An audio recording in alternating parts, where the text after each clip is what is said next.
जय हिंद। मैं ब्रिगेडियर हेमंत महाजन Facebook live में आपका स्वागत करता हूं।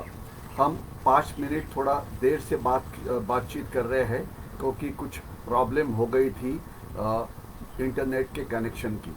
पर कोई बात नहीं।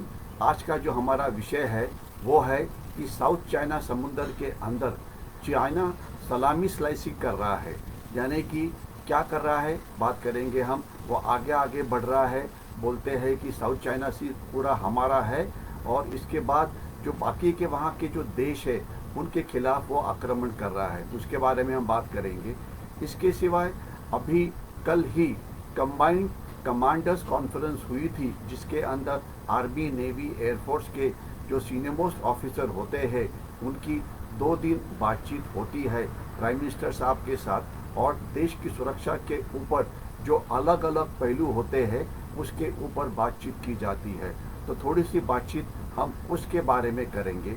इसके सिवाय एक सुप्रीम कोर्ट ने एक पिटीशन जाहिर हुआ है, जिसमें एक आर्मी ऑफिसर है, उनकी पेरेंट्स है, उन्होंने एक पिटीशन दाखिल किया है कि उनका लड़का, जिसकी रैंक एक कैप्टन थी, कुछ 10-15 साल पहले राजस्थान बॉर्डर के ऊपर जब वो पेट्रोलिंग कर रहा था तब वो गुम हो गया। उसके बाद पता लगा कि पाकिस्तान ने उसे कैप्चर किया, वो अभी पाकिस्तान की जेल में है। बहुत कोशिश की गई उसे वापस लाने की, लेकिन पाकिस्तान उसे छोड़ने के लिए तैयार नहीं है। तो थोड़ी सी बातचीत हम उसके बारे में भी करेंगे। और इसके सिवाय एक और इम्पॉर्टेंट चीज़ है, वो है क्वाड्रिलैटरल कोऑपरेशन, यानी कि अमेरिका, ऑस्ट्रेलिया, जापान और भारत। इसे क्वाड्रिलैटरल बोला जाता है, जिन्होंने एक अलायंस बनाया हुआ है जो चाइना के खिलाफ है, और उसके बारे में, उसकी प्रोग्रेस क्या हो रही है, इसके बारे में हम बात करेंगे। हम जो भी बातचीत करते हैं उसका मेन उद्देश्य होता है कि इसका हमारी देश की सुरक्षा के ऊपर क्या असर होता है, तो हम इसके ऊपर हमारा ज़्यादा फोकस होगा। लेकिन ये 4 जो सब्जेक्ट है उसे टच करने से पहले अचानक आज एक न्यूज़पेपर में न्यूज़ आई थी जो मुझे बहुत ही महत्वपूर्ण लग रही है, तो मैं शुरुआत उसके बारे में करूँगा। आप में से कुछ टाइम्स ऑफ इंडिया, ये हमारा एक इंग्लिश न्यूज़पेपर पढ़ते होंगे। उसके अंदर एक इकोनॉमिक एक्सपर्ट है, उनका नाम है स्वामीनाथन अय्यर। वो एक कॉलम लिखते हैं हर संडे को इस न्यूज़पेपर के अंदर। आज का जो उनका कॉलम है, इसमें से मैंने कुछ इन्फॉर्मेशन ली हुई है, तो उसके ऊपर मैं थोड़ी सी बातचीत करूँगा। वो लिखते हैं कि केजीबी का एक एजेंट था, उसका नाम था वैसिली मिट्रोखिन। ये यूनाइटेड किंगडम को 1992 में डिफेक्ट हो गया। जब वो वहाँ से भाग गया तो उसने तकरीबन 6 ट्रक लोड इतने जो डॉक्यूमेंट्स थे यूनाइटेड सोवियत सोशलिस्ट रिपब्लिक के, यानी कि अभी के रशिया के, वो चोर के उसने चोरी की और वो उसे साथ में ले गया। और इसके ऊपर बेस करके उसने 2 किताबें लिखी। एक 1999 में पब्लिश हुआ, जिसका नाम है मिट्रोखिन आर्काइव्स। 99 में ये पब्लिश हुआ था और ये इंटरनेट के ऊपर अवेलेबल है। इसके बारे में तकरीबन 4-5 महीने पहले मैंने बात की हुई है कि वो क्या बोलता है। मैं उसके अंदर का जो हिस्सा हमारे देश के बारे में लागू है, इसकी ही बातचीत करूँगा। बाकी पूरी दुनिया की बातचीत करने की हमें कोई ज़रूरत नहीं है। मिट्रोखिन ने बोला था कि 1980s 90s के अंदर केजीबी जो उनकी गुप्तहेर संस्था है, उन्होंने बहुत सारे ऑपरेशंस हमारे देश में किए, और उन्होंने हमारी जो पूरी देश की जो सिस्टम थी, पॉलिटिशियंस है, ब्यूरोक्रेट्स है, न्यूज़पेपर के लोग हैं, इनको खरीद दिया था, और वो पूरा देश हमारा उनके इन्फ्लुएंस के नीचे था। जो एक कैम्ब्रिज के हिस्टोरियन है क्रिस्टोफर एंड्रयूज, इन्होंने ये किताब लिखी, और उसका जो दूसरा हिस्सा है मिट्रोखिन आर्काइव्स पार्ट 2, इसके अंदर जो उन्होंने चीज़ लिखी हुई है अगर वो आप सुनेंगे, आप वो पढ़ेंगे, आज के पेपर में वो है, तो आपकी आँख बिल्कुल आप सोचेंगे कि क्या हम किस देश की बात कर रहे हैं। इन्होंने जो बोला था, मैं उसके आर्टिकल्स की कुछ लाइन आपको इंग्लिश में पढ़ के दिखाऊंगा। उन्होंने बोला था कि his book of 2005 in Metrovin Archives, it is revealed that India is a country for sale by its politicians, bureaucrats and intelligence officers। यानी कि भारत के जो पॉलिटिशियंस है, वहाँ के जो नौकरशाही है, वहाँ के जो कुछ इंटेलिजेंस डिपार्टमेंट के लोग हैं, वो पैसे के लिए अपने देश को बेच सकते हैं। काफ़ी सारे कैबिनेट मिनिस्टर्स थे जिसे सोवियत यूनियन ने खरीदा था। ये आज के पेपर में है और उन्होंने उसके नाम भी दिए हुए हैं। मैं नाम नहीं लूँगा क्योंकि वो लेने की ज़रूरत नहीं है। जिसे इंटरेस्ट है वो आज का पेपर पढ़ ले। टाइम्स ऑफ इंडिया स्वामियोनिक्स के अंदर जो कॉलम होता है, उन्होंने बोला था कि 1972 में केजीबी ने ये क्लेम किया था कि उन्होंने इंडियन मीडिया के अंदर 3500 आर्टिकल्स जो सोवियत यूनियन के साइड में थे, उनके पक्ष में थे, ये वहाँ पे न्यूज़पेपर में पब्लिश किए थे। उन्होंने काफ़ी सारे मिनिस्टर्स, काफ़ी सारी नौकरशाही को वो रेगुलर पे देते थे ताकि वो उनके लिए काम करे। केजीबी के जो जनरल थे ओलोग कलुजिन, उन्होंने मिट्रोखिन को ये सब चीज़ें दी थी और उन्होंने बोला था कि थर्ड वर्ल्ड के अंदर अगर कोई ऑपरेशन करना है तो जिस प्रकार से उन्होंने ऑपरेशन भारत में किया है, उस प्रकार की ऑपरेशन सब देश, पूरी दुनिया में हम खरीद सकते हैं। क्योंकि उससे बिल्कुल साफ हो जाता है कि पॉलिटिशियंस है, मीडिया के लोग हैं, कुछ इंटेलिजेंस ऑफिसर्स है, कुछ नौकरशाह है, उनको खरीदा किस प्रकार से जाता है। केजीबी ने इलेक्शन कैंपेन के अंदर भी 21 इंडियन पॉलिटिशियंस को पैसे दिए थे, जिसमें से 4 कैबिनेट मिनिस्टर्स थे। ये तो केजीबी की बात हो गई, ये कोई नई चीज़ नहीं है, आपको पता है। लेकिन ये एक थर्ड कंट्री में पब्लिश हुआ किताब है और उसकी इम्पोर्टेंट चीज़ क्या है कि इस किताब में बाकी देशों के अंदर इन्होंने क्या किया है इसकी भी जानकारी है। और हमारा देश यानी कि भारत के बारे में इसमें केवल एक चैप्टर है, उसमें बिल्कुल नाम सीधे साफ दिए हैं। मैं किसी के भी नाम नहीं ले रहा हूँ क्योंकि वो लेना अच्छा नहीं लगता है, लेकिन नाम दिया है। जिसने पढ़ना है आप ये नाम पढ़ दीजिए, आज के पेपर में आपको ये मिलेंगे। लेकिन इसका जो दूसरा पार्ट है वो और भी ज़्यादा इंटरेस्टिंग है या और भी ज़्यादा खतरनाक है। इंटरेस्टिंग है या खतरनाक है ये आपके ऊपर मैं छोड़ता हूँ। जिसमें उन्होंने बोला है कि अमेरिका के जो एम्बेसडर थे उनका नाम था पैट्रिक मोइनहिन। ये अमेरिका के एम्बेसडर थे हमारे देश के अंदर। उन्होंने भी एक किताब लिखा था डेंजरस प्लेस। उसके अंदर उन्होंने जो CIA की जो ऑपरेशन किए थे उसके बारे में लिखा हुआ है थोड़ा बहुत, जिसके अंदर CIA भी हमारे लोगों को किस प्रकार से पैसे देते थे इसके बारे में ये लिखा हुआ है। यानी कि हमारे पॉलिटिशियंस को काफ़ी पैसा केजीबी से मिलता था, कुछ CIA से भी मिलता था। क्योंकि बात ये थी कि हम नॉन अलाइंड है तो किसी से भी पैसा लेने के लिए हम तैयार थे। और आज जो जिस प्रकार का इन्फिल्ट्रेशन हमारी देश के सिस्टम में उस समय हुआ था, शायद इसी प्रकार का इन्फिल्ट्रेशन अभी चाइना कर रहा है, जिसके ऊपर चाइना का जो इंटेलिजेंस ऑपरेशंस है, इसके ऊपर मैंने इसके पहले 2 एपिसोड्स किए हैं, चाइनीज इंटेलिजेंस ऑपरेशंस 1, ऑपरेशंस 2। आपको इसी साइट के ऊपर चाइना किस प्रकार से इंटेलिजेंस ऑपरेशन करता है इसके बारे में आपको पता लग जाएगा। अभी मैं नेक्स्ट टॉपिक के ऊपर जाता हूँ, वो है कंबाइंड कमांडर्स कॉन्फ्रेंस, जिसे प्राइम मिनिस्टर श्री नरेंद्र मोदी जी ने कल उसको एड्रेस किया। उनका मैसेज बिल्कुल साफ था कि हमारी देश की सुरक्षा के लिए जो शस्त्र का हम इस्तेमाल करते हैं वो हमारी देश में ही बने हुए होने चाहिए। कारण क्या है? एक तो देश में जॉब्स जनरेट होते हैं, देश में टेक्नोलॉजी आगे जाती है, देश की इकोनॉमी बढ़ती है, वो तो बात हो गई, ये तो बिल्कुल साफ बात है। लेकिन दूसरी बात जो होती है, इन शस्त्रों के अंदर अगर जिस देश से हमने ये वेपन्स लिए हैं, अगर वो उसके अंदर कुछ ट्रोजन हॉर्सेस डालता है, यानी कि बग्स डालता है, तो वो लास्ट मिनट हमारे शस्त्र को निकम्मा कर सकता है।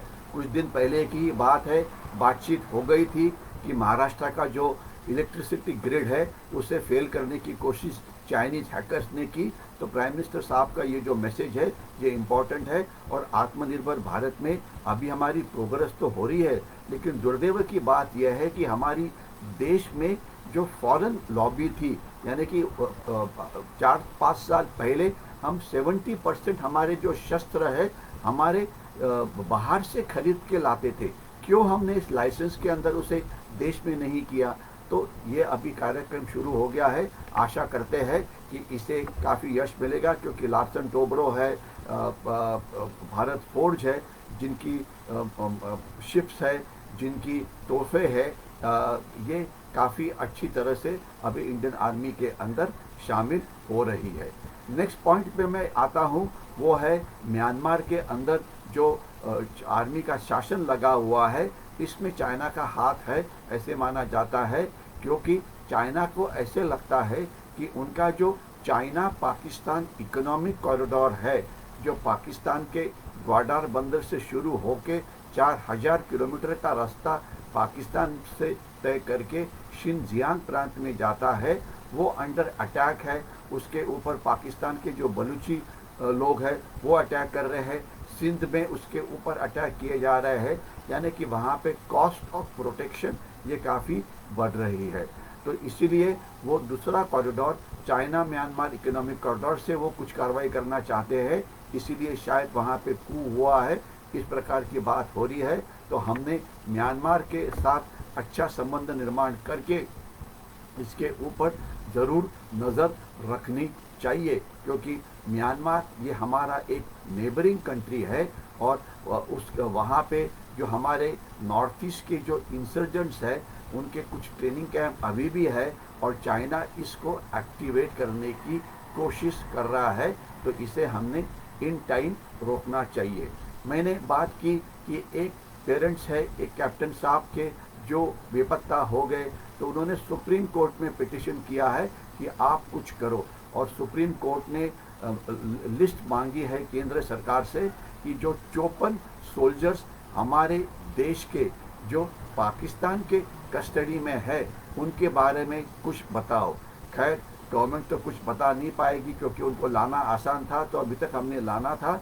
लेकिन फैक्ट ये है कि एक तो ये कैप्टन साहब का नाम अभी पिछले 15 साल से ऐड हुआ है, लेकिन जो बाकी के जो 53 प्रिजनर्स ऑफ वॉर जो पाकिस्तान के कस्टडी में है, ये सब 1971 के प्रिजनर्स है। एयरफोर्स के कुछ है, कुछ आर्मी के है वगैरह। दुर्दैव की बात यह है कि उस समय 94,000 पाकिस्तान के सैनिक हमारे कैंप में, POW कैंप में थे, लेकिन उनको हमने छोड़ दिया, और हमारे जो 53 POWs पाकिस्तान के पास थे उसको पाकिस्तान ने नहीं छोड़ा।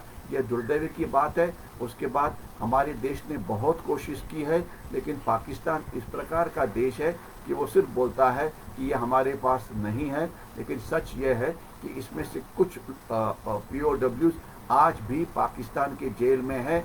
इसके ऊपर मैंने एक आर्टिकल काफ़ी साल पहले लिखा था। ये इसके ऊपर जो जुल्फ़िकार अली भुट्टो जो पाकिस्तान के प्राइम मिनिस्टर जिनको पाकिस्तान ने हैंग किया था, उनके किताब में भी इसके अंदर मेंशन है कि जहाँ पे जुल्फ़िकार अली भुट्टो को रखा था जेल के अंदर, तो उनके साथ कुछ और जो जेल के इनमेट्स थे, वहाँ पे रात को चिल्लाने की आवाज़ आती थी, तो ये पता लगा था कि ये इंडियन प्रिजनर ऑफ वॉर थे। आशा करते हैं कि इसमें से अगर कुछ वापस आ जाए तो इससे बढ़िया बात भारत के लिए क्या हो सकती है। तो हमारे हाथ में केवल आशा करना इतना ही है। नेक्स्ट पॉइंट के ऊपर मैं आ जाता हूँ, वो है मॉडर्नाइजेशन ऑफ पुलिस फोर्सेस। हमारी देश की जो पुलिस है उनका मॉडर्नाइजेशन करना ये इम्पॉर्टेंट है। टेक्नोलॉजी के मदद से हम इन्वेस्टिगेशन, प्रोसिक्यूशन अच्छी तरह से कर सकते हैं। नेटवर्किंग की मदद से इंटेलिजेंस कोऑपरेशन अच्छी तरह से कर सकते हैं। और आपको पता है कि पुलिस की मॉडर्नाइजेशन के लिए दो चीज़ें बहुत ही अच्छी तरह से आगे प्रोग्रेस हो रही है। एक है CCTNS नेटवर्क, यानी कि क्राइम ट्रैकिंग नेटवर्क सिस्टम, जिसके अंदर हमारे देश के पूरे पुलिस स्टेशन है, ये नेटवर्क है। इससे फ़ायदा क्या होता है, एक पुलिस स्टेशन के पास जो इंफॉर्मेशन है वो दूसरा उसको देख सकता है। और दूसरा है जिसे बोलते हैं नेट ग्रिड, यानी कि नेशनल इंटेलिजेंस ग्रिड। हमारी देश में इंटेलिजेंस गैदर करने वाली संस्थाएं भरपूर है, यानी कि पुलिस है, पुलिस के CID है, पुलिस के स्पेशल ब्रांच है। पुलिस अभी महाराष्ट्र के अंदर उन्होंने महाराष्ट्र इंटेलिजेंस एकेडमी शुरू की है, जहाँ पे इंटेलिजेंस ट्रेनिंग होती है। इसके सिवाय इंटेलिजेंस ब्यूरो है, रिसर्च एंड एनालिसिस विंग है, इंडियन आर्मी के मिलिट्री इंटेलिजेंस है, इकोनॉमिक इंटेलिजेंस है। बहुत सारी 15-16 से ज़्यादा संस्थाएं हैं कि जो इस प्रकार की इंटेलिजेंस को गैदर करते हैं। पहले ये उनका एक दूसरे के साथ शेयर करना ये बहुत कम था, लेकिन अभी नेट ग्रिड में ये सब नेटवर्क हो गए हैं, जिससे इसे सेव करना आसान और इसे शेयर करना ज़्यादा आसान हो गया है, जिससे देश के जो खतरे हैं उन खतरों को फेस करना ज़्यादा अच्छा हो गया है। तो ये एक बहुत ही अच्छी बात है। और अभी पुलिस की मॉडर्नाइजेशन के लिए टेक्नोलॉजी का इस्तेमाल करते हुए आर्टिफिशियल इंटेलिजेंस है, ड्रोन्स है, इंटरनेट ऑफ थिंग्स है, क्वांटम थियरीज है, तो इस सब का इसका इस्तेमाल करते हुए हमारी पुलिस को ज़्यादा टेक्नोलॉजी का इस्तेमाल करने के लिए हम मदद कर रहे हैं। और इसके लिए इससे हमारी जो कॉमन मैन की जो सिक्योरिटी है वो ज़्यादा अच्छी हो जाएगी। नेक्स्ट पॉइंट के ऊपर मैं आ जाता हूँ कि वो है क्वाड्रिलैटरल कोऑपरेशन, जो मेरा आज का मेन टॉपिक था।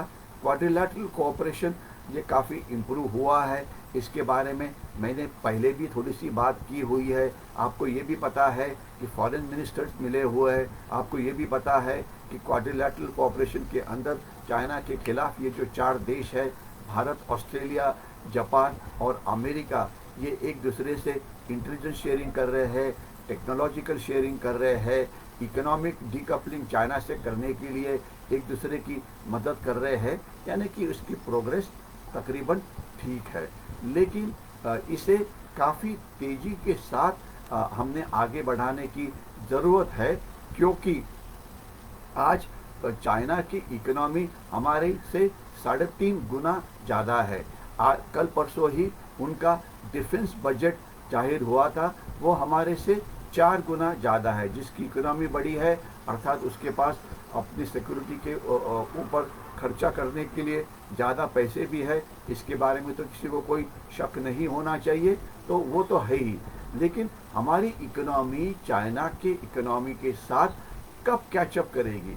अनफॉर्चुनेटली प्रॉब्लम यही है कि हमारी इकोनॉमी या हमारा देश इकोनॉमिक लेवल के ऊपर चाइना के साथ कंपटीशन नहीं कर सकता, क्योंकि हमारे देश में बंद होते हैं। हमारे देश में लैंड एक्विजिशन करना आसान नहीं है। हमारे देश में टेक्नोलॉजी को और ज़्यादा इस्तेमाल करने की ज़रूरत है। काफ़ी सारी हमारे वीक पॉइंट्स है, जिसे ईज़ ऑफ डूइंग बिजनेस बोलते हैं। इसमें इम्प्रूवमेंट तो हो रही है। अभी हम पहले 50 कंट्री में आ गए हैं, लेकिन हमें पहले 10 कंट्री में आने की ज़रूरत है, ताकि हमारी जो इकोनॉमी है वो चाइनीज़ इकोनॉमी के साथ कंपटीशन करेगी, हमारा ट्रेड इंपोर्ट एक्सपोर्ट बढ़ेगा, जिससे हमारी जो डिफेंस बजट है बढ़ेगी और चाइना के साथ हम अच्छी तरह से कंपटीशन ये कर पाएंगे। लेकिन इसमें सबसे इम्पोर्टेंट बात यह है कि चाइना के साथ अगर लड़ाई लड़नी है तो मिलिट्री की जो लड़ाई है, जो लद्दाख में लड़ रही है, हम लड़े हैं गलवान के अंदर या पैंगोंग त्सो लेक में, इसके बारे में मैंने इसके पहले बातचीत की है। इसके बारे में आपने ज़्यादा फिक्र करने की ज़रूरत नहीं है। लेकिन साइबर वॉर जो चाइना के हैकर्स हमारे खिलाफ कर रहे हैं, क्या इसके अंदर हम इन देशों के साथ कोऑपरेशन कर सकते हैं? ज़रूर कर सकते हैं, और इसकी स्पीड हमने बढ़ानी चाहिए, क्योंकि टेक्नोलॉजी के लिहाज से चाइना हमारे से आगे है। हमें ताइवान की मदद लेते हुए, हमें इजराइल की मदद लेते हुए इस फील्ड में और आगे बढ़ना है। लेकिन अच्छी बात ये हुई है जो कि मैं आपके सामने रखना चाहता हूँ।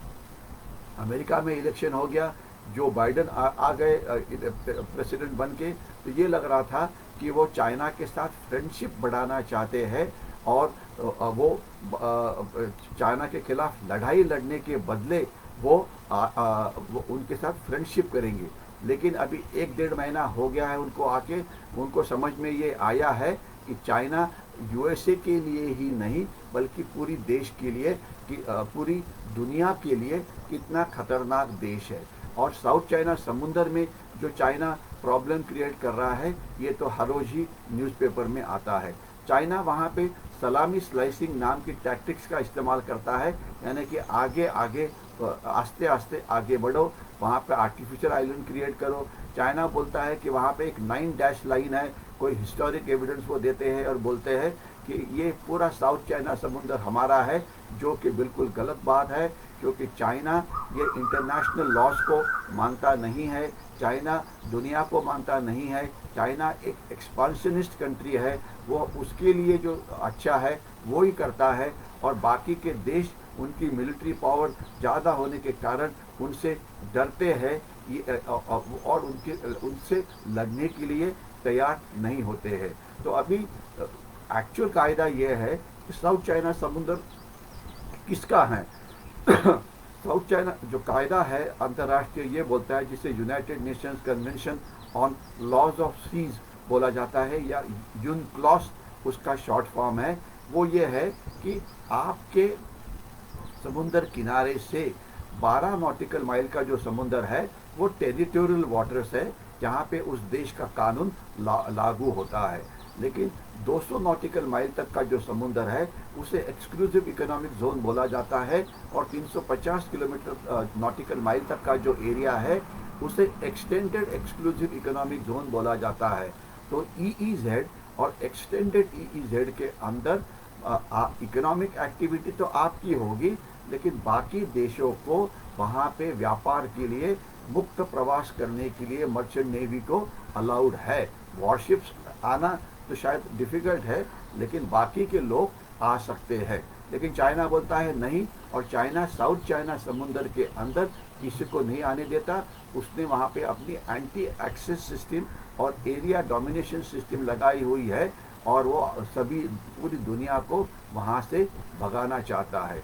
लेकिन अभी अमेरिका ने एक बड़ा फैसला किया है कि वो एक 2 सेट ऑफ चेन्स बनाने वाले हैं साउथ चाइना समुंदर के अंदर, जो एक क्वाड्रिलैटरल कोऑपरेशन का ही शायद हिस्सा होगा, जिसके अंदर जहाँ पे अमेरिका के बेसिस पहले ही है वहाँ पे ये शुरू होंगे।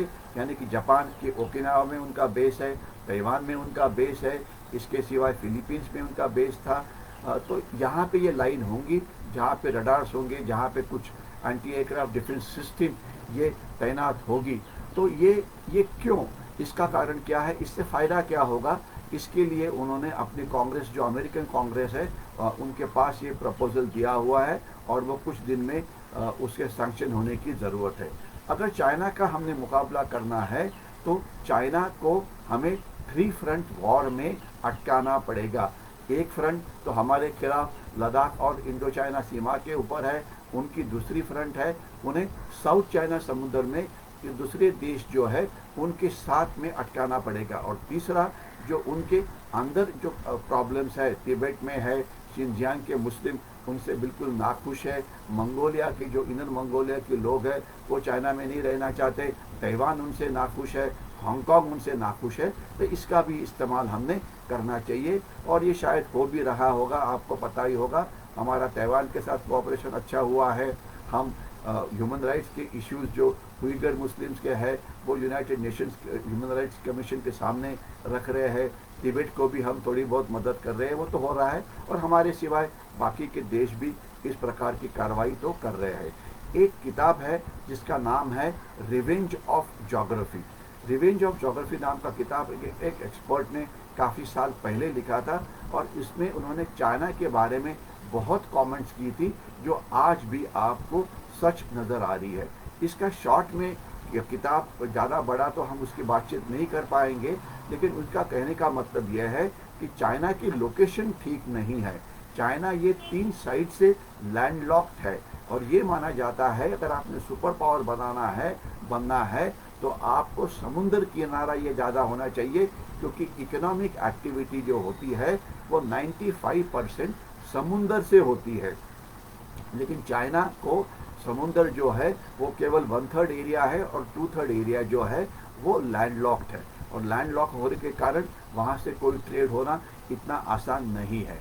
और चाइना का जो समुद्र है, उनका जो जोग्राफिकल लोकेशन है, वहाँ पर भी एक इफेक्ट ऑफ जोग्राफी है या रिवेंज ऑफ जोग्राफी है। चाइना अगर अपने पास जाना चाहता है समुद्र से तो उनको वाया मलक्का स्ट्रेट से आना पड़ता है, कि जो कि इंडोनेशिया और सिंगापुर के बीच में है, जो हमारे अंडमान निकोबार से केवल 150 किलोमीटर 150 नॉटिकल माइल के अंदर है, और हम चाइना का ट्रेड वहाँ से ब्लॉक कर सकते हैं। चाइना का 85% ट्रेड वहाँ से जाता है। तो ये जो रिवेंज ऑफ ज्योग्राफी चाइना के ऊपर है, इसलिए China one belt one road के नीचे 2-3 रूट्स डेवलप कर रहा था, जिससे वो जो ये मलक्का डिलेमा है, मलक्का का जो चोक पॉइंट है, उसे वो बाईपास करे। एक तो था चाइना पाकिस्तान इकोनॉमिक कॉरिडोर, जहाँ से जाए तो मलक्का आना ही नहीं पड़ेगा, लेकिन वहाँ पे सिंधी, बलूची, पख्तूनी अटैक कर रहे हैं, उसकी सिक्योरिटी काफ़ी कमज़ोर है।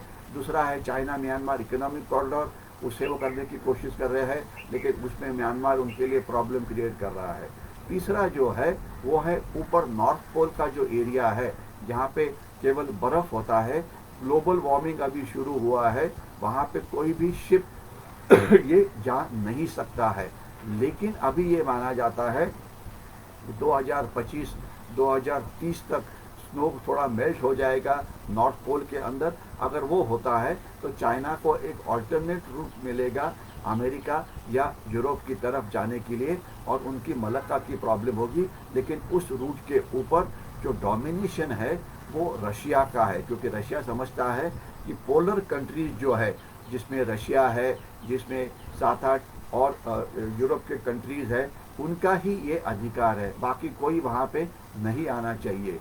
तो चाइना के लिए वो एडमिनिस्ट्रेटिवली काफ़ी कन्वीनियंट होगा, लेकिन ये तकरीबन 10 साल के बाद ही शायद हो सकता है, या उसके लिए कुछ स्पेशल शिप्स तैयार करनी पड़ेगी कि जो थोड़ा बहुत बर्फ़ है तो उसके बीच में से जा पाएगी, जो रशिया के पास है। लेकिन इकोनॉमिकली वायबल होने के लिए अभी और 5 से 10 साल लग सकते हैं, लेकिन तब तक ये मलक्का का डिलेमा चाइना के लिए बहुत बड़ा है। तो ये, लेकिन इसके तुलना में जो हमारा देश है, हमारी ज्योग्राफी ये बहुत ही अच्छी है, जिसके अंदर हमें 7,600 किलोमीटर्स का समुद्र किनारा है। हमारे पास 2 सेट ऑफ आइलैंड टेरिटरीज है, एक अंडमान निकोबार आइलैंड्स जो बे ऑफ बंगाल में है, एक लक्षद्वीप आइलैंड्स जो हमारे इसके अरेबियन सी में है, नीचे इंडियन ओशन है। तो हमारा जोग्राफिकल लोकेशन ये बहुत ही बढ़िया है। और अभी मैरीटाइम इंडिया 2021 नाम का एक समिट हुआ था, 2 दिन पहले ही ख़त्म हो गया वो, जिसके अंदर इसके बारे में तकरीबन 150 देशों के रिप्रेजेंटेटिव्स वहाँ पे आए थे। और मैरीटाइम इंडिया के अंदर पोर्ट डेवलपमेंट के लिए, गैस लाइन डेवलपमेंट के लिए कितनी अपॉर्चुनिटीज़ है, इसके बारे में बातचीत हो गई। और मैरीटाइम इकोनॉमी को बढ़ावा देने के लिए उसके ऊपर काफ़ी सारी बात हो गई है। तो इसके अंदर हमारी जो प्रोग्रेस है वो अच्छी होने की संभावना है, जिसमें सागरमाला नाम का प्रोजेक्ट है, जिसमें भारतमाला नाम का प्रोजेक्ट है, जिसमें पोर्ट लेड ग्रोथ है, काफ़ी सारी चीज़ें हैं। उसके बारे में कभी मौका मिलेगा तो हम ज़्यादा डिटेल में बात करेंगे। तो वो हो रहा है, लेकिन हम लकी है, चाइना लकी नहीं है। हमें कोई भी इकोनॉमिकली समुद्र किनारे के ऊपर ब्लॉकेट नहीं कर सकता, लेकिन हमारे कोस्ट लाइन का इस्तेमाल हमने और ज़्यादा अच्छी तरह से करना चाहिए, जिसके लिए ये जो समिट मैरीटाइम इंडिया 2021 हुआ था, ये बना हुआ था। तो ये एक अच्छी बात है, जिससे हमारी देश की अर्थव्यवस्था का आगे बढ़ने का जो स्पीड है ये बढ़ेगा। बोलने के लिए बहुत कुछ है, लेकिन अभी समय हो गया है, इसलिए मैं अभी रोकने की कोशिश करूंगा। और अगर कुछ सवाल आते हैं तो मैं उसे देने की कोशिश करूंगा। एक श्री एस.के. कुलकर्णी जी का सवाल है। जय हिंद, आपको भी जय हिंद। लाइव में मैं देख रहा हूं कि काफ़ी सारे लोग लाइव देख रहे हैं। आप सबको नमस्ते, आप लाइव देख रहे हैं। मैं इतना ही बोलना चाहूँगा कि देश की सुरक्षा के जो अलग अलग पहलू होते हैं, इसके बारे में हम बातचीत करते हैं, और हमेशा मैं लास्ट वाला 2 मुद्दे बोल के ही विषय को ख़त्म करता हूँ। एक तो चाइना के ऊपर इकोनॉमिक बॉयकॉट डालना, ये हमने करना ही चाहिए, उसके ऊपर बिल्कुल ध्यान दो। दूसरी, कोई भी चाइना की ऐप्स है, हार्डवेयर है, सॉफ्टवेयर है, वो बिल्कुल इस्तेमाल मत करो, वो आपकी सुरक्षा के लिए धोखा है। और तीसरा ये कि 2020 साल जब देश की पूरी दुनिया का इतिहास लिखा जाएगा, तो वो जाना जाएगा कि 2020 में चाइना ने पूरी दुनिया के खिलाफ एक जैविक महायुद्ध या बायोलॉजिकल वर्ल्ड वॉर शुरू किया और पूरी दुनिया का जो बैकबोन तोड़ दिया। लेकिन 2021 इसलिए जाना जाएगा कि चाइना का ये जो जैविक युद्ध है, ये जो बायोलॉजिकल वॉर है, इसे जीतने में हमारे देश ने मदद की। और हमारे देश की जो वैक्सीनेशन पॉलिसी है, जो वैक्सीन डिप्लोमेसी है, ये देश में बहुत ही अच्छा काम कर रही है। और इतना ही नहीं, तो हमारे देश के अंदर भी तकरीबन 2 करोड़ से ज़्यादा लोगों को अभी तक वैक्सीनेशन दिया गया है। और मैं आपके इस माध्यम के द्वारा सबसे रिक्वेस्ट करता हूं कि जो सीनियर सिटीजन्स है, वो जाए, अपने आप को रजिस्टर करे, साइट को, आधार कार्ड को लिंक करें। और अभी प्राइवेट हॉस्पिटल्स सब जगह के ऊपर ये शुरू हो गया है और बहुत ही स्पीड से काम ये हो रहा है। लेकिन हमारे सबकी जिम्मेदारी है कि जो हमारे 65 के ऊपर जो सीनियर सिटीजन्स है, इन्होंने ये वैक्सीन ज़रूर लेना चाहिए। अभी तक इसका इफ़ेक्ट काफ़ी अच्छा रहा हुआ है। तो ज़्यादा से ज़्यादा लोगों के पास ये ज़रूर फॉरवर्ड करो कि भाई वैक्सीन आपने खुद ने लेना बहुत ही ज़रूरत है। 2 करोड़ लोगों इंडियंस ने अभी तक लिया हुआ है। 22 देशों के अंदर काफ़ी लोगों ने ये लिया हुआ है, वो सब सेफ है। तो ये लड़ाई जीतने के लिए एक इम्पॉर्टेंट काम है जो हमने खुद ने करना चाहिए। तो मैं यहीं पे रुकता हूँ। अगर आपको ये वीडियो अच्छा लगा होगा तो इसे लाइक करिए और ज़्यादा से ज़्यादा लोगों के साथ शेयर करिए। मैं रुकता हूँ। जय हिंद।